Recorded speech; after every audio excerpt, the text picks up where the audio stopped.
को जय मसीह की। परमेश्वर आपको बहुत आशीष दे। आज का मन्ना हम सब की ज़िंदगी में 100 गुना आशीष लेकर आए। आमीन।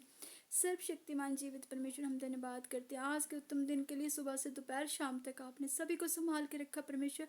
रात्रि का समय हम आपके हाथों में देते हैं पिता। हमें सभी को ब्लेस करना, अच्छी नींद के साथ ब्लेस करना प्रभु, और अपने में बढ़ाना परमेश्वर। हालेलुया। और परमेश्वर आज का वचन हम पे जाहिर करना परमेश्वर। हालेलुया। बोलने वाली मैं नहीं, पिता का आत्मा हमसे बोलेगा। हालेलुया परमेश्वर। ये वचन सबकी ज़िंदगी में 100 गुना आशीष लेकर आए। इन जीसस नेम आमीन। हालेलुया। तो आइए वचन में जाते हैं। यूहन्ना 4:14 में यीशु ने उत्तर दिया कि जो कोई ये जल पिएगा वो प्यासा न होगा। वचन हमें क्या सिखाता है कि जो ये जल पिएगा वो प्यासा न होगा। यीशु ने कहा कि जो जल मैं तुझे दूंगा, यीशु ने कहा जो जल मैं तुझे दूंगा वे फिर अंत काल तक उसको पी के कोई प्यासा न होगा। हालेलुया। जो जल मैं उसे दूंगा वे एक सोता बन जाएगा। जो कोई ये जल पिएगा वो एक सोता बन जाएगा। हालेलुया। जो अंत जीवन के लिए उमड़ता रहेगा। ऐसा स्रोत बन जाएगा जैसा चश्मे फूटते हैं ना, जैसे चश्मे फूट पड़ते हैं और वैसा ही वो फूट पड़ेगा, वैसा ही उनके अंदर वो स्रोत फूट पड़ेगा। उनके अंदर से वे फिर यीशु होके निकलेगा। जब वो बोलेंगे तो यीशु होके निकलेगा। जब वो बोलेंगे तो यीशु में से होके बोलेंगे। जब वो चलेंगे तो यीशु में होके चलेंगे। हालेलुया। और जो कोई इस चश्मे को होकर पिएगा वे अंत काल तक प्यासा न होगा। हालेलुया। और उसके अंदर से ये जल रूपी स्रोत एक नदियां बह निकलेंगी। जो ये जल पिएगा, हालेलुया, जीवन का जल जो पिएगा। फिर परमेश्वर ने कहा तो हमें ये जीवन का जल पीना है ताकि हमारे अंदर से वो जल रूपी स्रोत का झरना निकले। हालेलुया। वो ऐसा चश्मा जो फूट पड़ता है और जो भी उसमें से होके निकलेगा वो अंत काल तक प्यासा न होगा। हालेलुया। तो वचन हमें यही सिखाता है कि जब हम जीवन का जल पिएंगे तो हम ऐसा स्रोत बन जाएंगे, ऐसा बहता हुआ झरना बन जाएंगे। जैसे बहता हुआ झरना अपने साथ सबको बहा ले जाता है, उसी तरह जो ये जीवन का जल पिएगा और जो जीवन का जल पिएगा उसके अंडर, उसके आगे जो भी आएगा वो भी उसी की धारा में बह जाएगा। कि जब हम उस परमेश्वर के जीवन को जल को पिएंगे, हालेलुया, तो जब यीशु ही उसके अंदर से होके बोलेगा, यीशु ही उसके अंदर से होके काम करेगा, तो वो जहाँ जहाँ से जाएगा यीशु की सामर्थ सभी को टच करेगी। हालेलुया। यीशु ही उसमें से होके बोलेगा, यीशु में होके वो चलेगा, यीशु में होके वो काम करेगा। हालेलुया। तो वचन है दूसरा, परमेश्वर ने कहा तुम जागते रहो और प्रार्थना में बने रहो ताकि तुम परीक्षा में ना पड़ो। क्या कहा परमेश्वर ने? जागते रहो और तुम प्रार्थना में बने रहो ताकि तुम परीक्षा में ना पड़ो। देखिए, जब परमेश्वर का पुत्र यीशु प्रार्थना करने जाते हैं, जब परमेश्वर का पुत्र यीशु प्रार्थना करने जाते तो अपने दासों को बोलते हैं कि आप भी प्रार्थना में बने रहो। वो अपने सभी चेलों में से पतरस को ज्यादा मानते थे, पतरस को ज्यादा प्रेम करते थे। हालेलुया। पतरस भी उनसे ज्यादा टूट प्रेम करते थे यीशु से, और उनका सारा झुकाव पतरस की तरफ होता था। पतरस से उनको उम्मीदें थी। हालेलुया। देखिए, स्कूल में बच्चे जाते हैं ना, बहुत से स्टूडेंट होते हैं स्कूल में, लेकिन एक ऐसा होनहार बच्चा होता है जिस पे टीचर की उम्मीदें होती है कि ये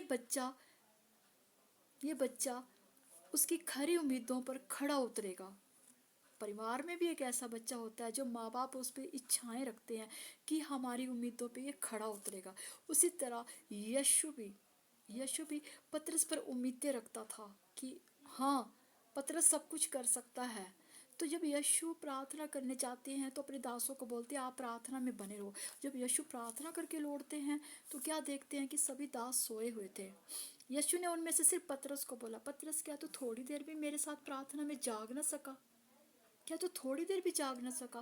पर जब दूसरी बार प्रार्थना करने जाते तब भी यीशु उनको बोलते हैं कि आप प्रार्थना में बने रहो। जब यीशु दूसरी बार प्रार्थना करके आते हैं तब भी क्या देखते हैं कि पतरस सोया हुआ और उसके सारे दास सोए हुए थे। तब यीशु बोलते हैं अब भी सोए हो तुम, मैं दूसरी बार प्रार्थना करके आ गया, तुम अब भी सोए हो। तो वो बोलते हैं कि जागते रहो, कि प्रार्थना में बने रहो ताकि तुम परीक्षा में ना पड़ो।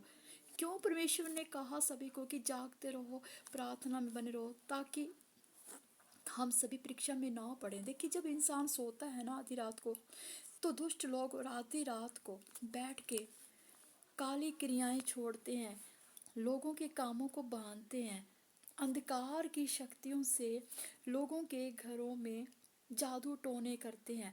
जादू टोने करके आपके कामों को बांधते हैं, आपके बिजनेस को बांधते हैं, आपके हर एक काम को रुकावट डालते हैं।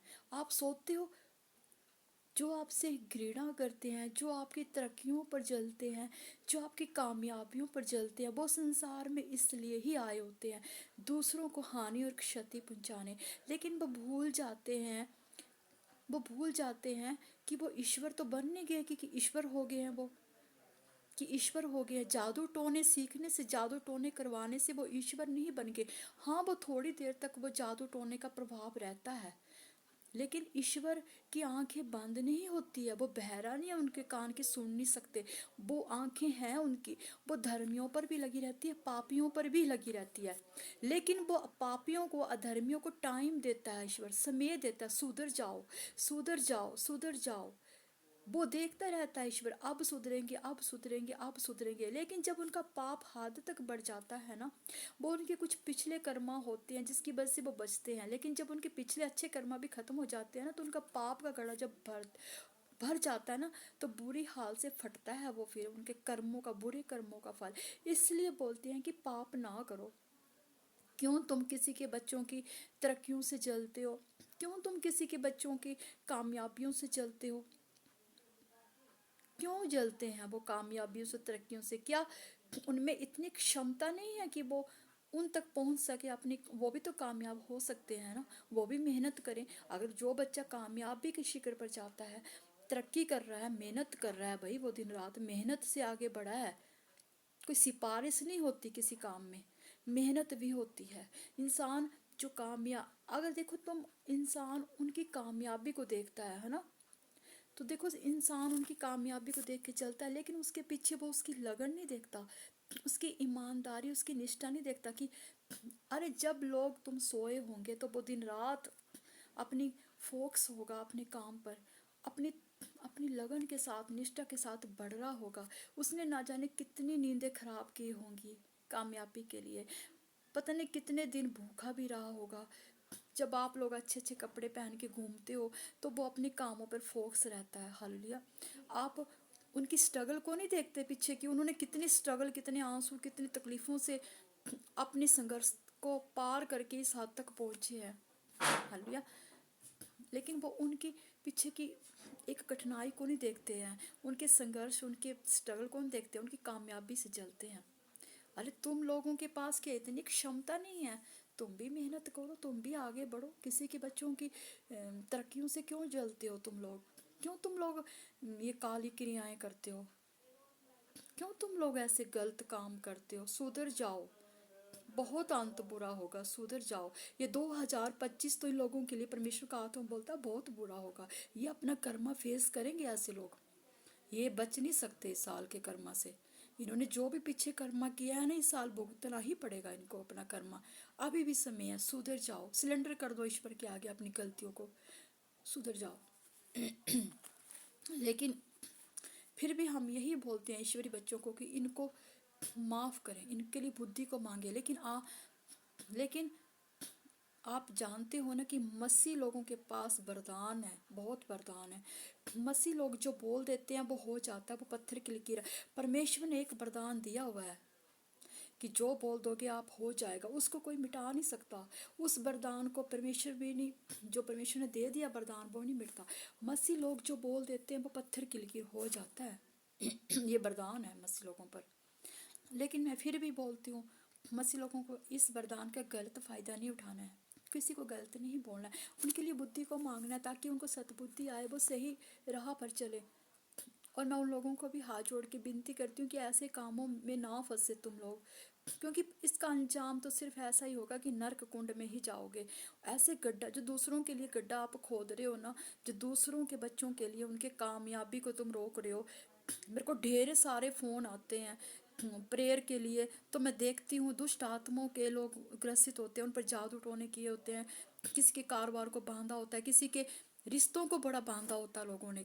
रिश्तों के इतने फ़ोन मुझे आए कि किसी के इतनी एज हो गई है, रिश्तों को बांध देते हैं लोग। क्यों ऐसा गलत करते हो? किसी की मतलब कोखों को बांध देते हो कि बच्चा ना हो, किसी के घर में लड़कियां ही हो रही हैं।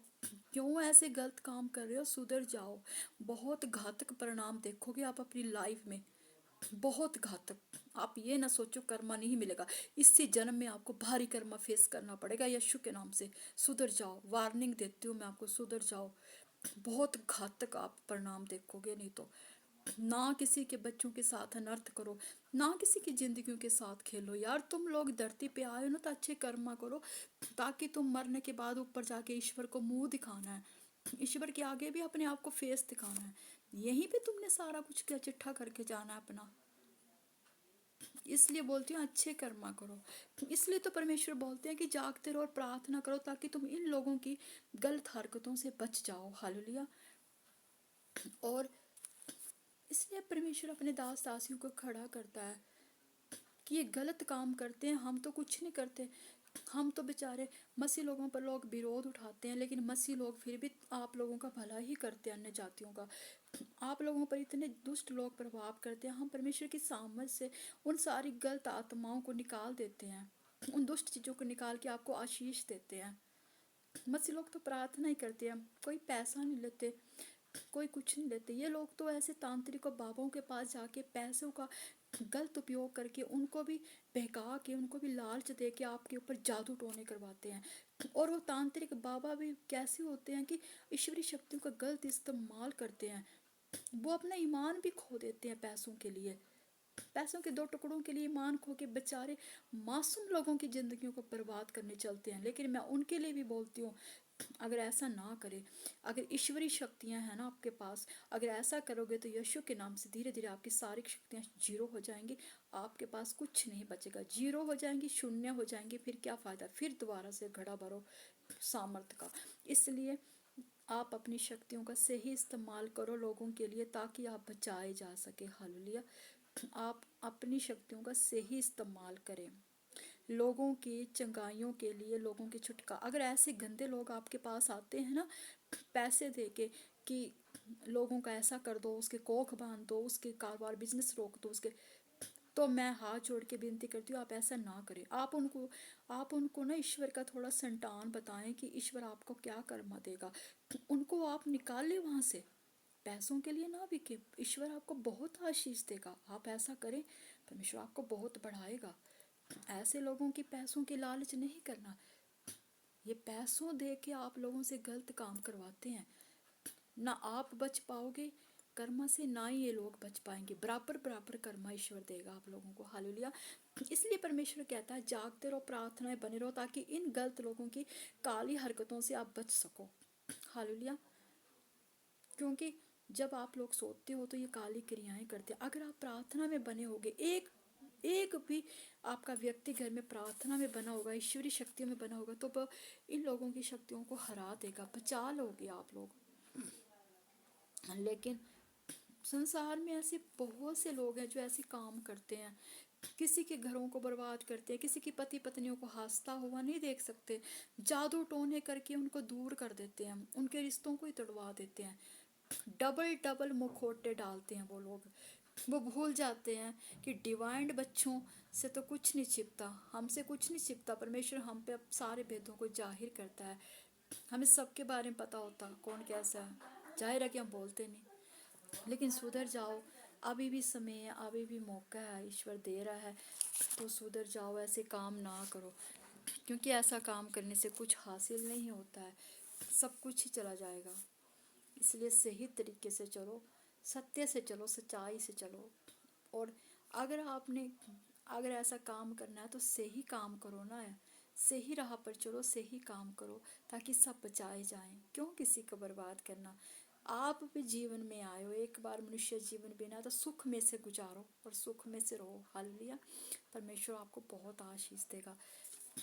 तो ये वचन भी और ज्ञान भी आपके रहम में आए और परमेश्वर आपको आशीष दे सभी को। हालेलुया।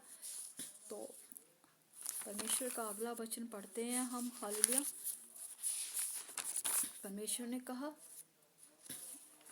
परमेश्वर का अगला वचन है, इधर उधर मत ताक, मैं तेरा परमेश्वर यहोवा हूँ, मैं तुझे दृढ़ करूंगा और अपने तुझे हाथों से संभाले रखूंगा। देखिए, जो लोग इधर उधर की शिक्षाओं को सुनते हैं ना, कभी आज इधर की शिक्षा सुन ली, कल उधर की शिक्षा सुन ली, है ना, इससे कुछ नहीं मिलता। इससे क्या होता है कि अपनी अनोइंटिंग ग्रेस मसाविषय खराब हो जाता है। हालेलुया। हमने एक ही शिक्षा में रहना। अगर परमेश्वर को मानते हो तो परमेश्वर की अधीनता में रहो, उस पर विश्वास करो, उस पर अपने आप का विश्वास बनाए रखो। कई बार परमेश्वर क्या होता है कि लेट सुनते हैं लेकिन कर्मों के हिसाब से इंसान को फल मिलता है। हालेलुया। कई बार होता है, लोग 2 साल हो जाते हैं, 3 साल हो जाते हैं, तो बोलते हैं आशीष नहीं आई, अब क्या करें, अब चलते हैं, कहीं और चलते हैं। और जाने से कुछ नहीं होगा। बने रहें, अधीनता में रहें, सच्चाई से रहें, पवित्रताई से रहें, विश्वास से रहें। हालेलुया। और प्रार्थना में बने रहे। एक न एक दिन आपकी प्रार्थना का उत्तर जरूर आएगा। देखिए, जिसका जितना बड़ा विश्वास उसका उतनी जिंदगी बड़ा काम होता है, और जिसका लेट काम होता है ना, उसकी ज़िंदगी में बहुत बड़ी आशीष आती है। परमेश्वर ने उसके लिए बड़ी बड़ी योजनाएं रखी होती है। और विश्वास करें, परमेश्वर आपको बहुत आशीष देगा और ये वचन आपकी ज़िंदगी में 100 गुना आशीष लेकर आए। आमीन। इन जीसस नेम आमीन। परमेश्वर आपको बहुत आशीष दे। आज का मन्ना आज आपकी ज़िंदगी में आशीष दे। परमेश्वर आपको बहुत ब्लेस करे, बहुत आशीष दे। आप बहुत तरक्कियां करें, आपके बच्चे ब्लेस हो, आप प्यार से ब्लेस हो, आपके हर खाते परमेश्वर भरे अन्न धन भंडार और बरकत हो, आपके आने जाने में दूतों का पहरा लगे। परमेश्वर आपको बहुत आस आशीष दे, मन की अच्छी अच्छी आशीषों को परमेश्वर पूरा करे। हालेलुया। मांगते तेरे प्यारे पुत्र यीशु के नाम से, इन जीसस नेम आमीन। परमेश्वर आपको बहुत आशीष दे। आज का मन्ना 100 गुना आशीष लेकर आए आपकी जिंदगी में, और परमेश्वर आपको अच्छी नींद के साथ ब्लेस करे। हर एक दुष्ट प्रभाव आपकी जिंदगियों को छोड़े और जाए यीशु के मत सामर्थ्य नाम से। हर एक गंदी आत्माएं आपके शिरों से जाएं, हर एक खाया पिलाया जादू टोना टूटे यीशु के मत सामर्थ्य नाम से। आप हील हो, चंगे हो, परमेश्वर का आत्मा आपको टच करे, आप अच्छी नींद के साथ ब्लेस हो। हर एक अंधकार की शक्तियां आपके घर परिवारों से जाए यीशु के मत सामर्थ्य नाम से, दोबारा ना आए यीशु के नाम से। आपके बच्चे शिष्य, तो आपका घराना, आपकी बॉडियां, आपके शरीर में बल आए, ताकत आए, हर बीमारी आपकी जिंदगी से आउट राइट ना। जो ऑक्सीजन पाइप लगी, हार्ट के मरीज है, रसोली के मरीज, बीपी के मरीज है, काला चिट्टा मोती है, जिसको हर एक बॉडी की हर एक वीकनेस चाहे, परमेश्वर का योवा का बल आपकी जिंदगी में उतरे, ताकत उतरे, हर एक ऑक्सीजन पाइप उतरने पाए, हर एक वेंटिलेटर वाले उतरने पाए। परमेश्वर सभी को हील करे, चंगा करे, ब्लेस करें जिस नेम आमीन। परमेश्वर आपको बहुत आशीष दे और बहुत बढ़ाए। आपको ये मन्ना पूरा सुनना है और आपकी ज़िंदगी में गुड न्यूज़ आए यीशु के सामर्थ्य नाम से। आप ब्लेस हो यीशु के नाम से, आप आत्मिक पोजीशन में ब्लेस हो, आपकी बहुत उन्नति हो, यीशु के नाम से मांगती हूँ आमीन। परमेश्वर आपको